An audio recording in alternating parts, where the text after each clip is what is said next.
Gelar aksi demo ratusan mahasiswa kepung Mapolda Maluku.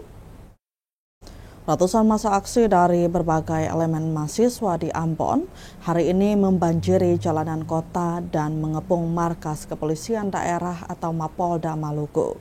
Aksi ini merupakan bentuk protes dan penyampaian aspirasi terkait berbagai isu yang terjadi baik di daerah maupun nasional, salah satunya soal kontroversi tunjangan legislatif.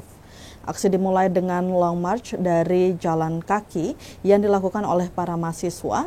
Mereka bergerak dari Jalan Jenderal Sudirman melewati Jembatan Merah Putih, hingga akhirnya tiba di depan Mapolda Maluku di Jalan Sultan Hasanuddin.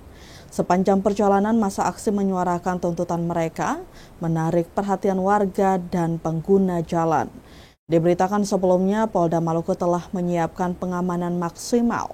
Sebanyak 735 personil gabungan diturunkan untuk mengawal jalannya demonstrasi.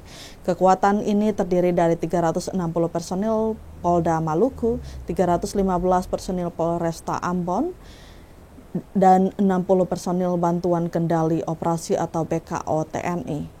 Mereka disiagakan di beberapa titik strategis untuk memastikan aksi berlangsung tertib dan aman. Hingga berita ini diturunkan, massa aksi masih berada di depan Mapolda Maluku menunggu perwakilan dari pihak kepolisian untuk menemui mereka dan mendengarkan tuntutan yang disampaikan.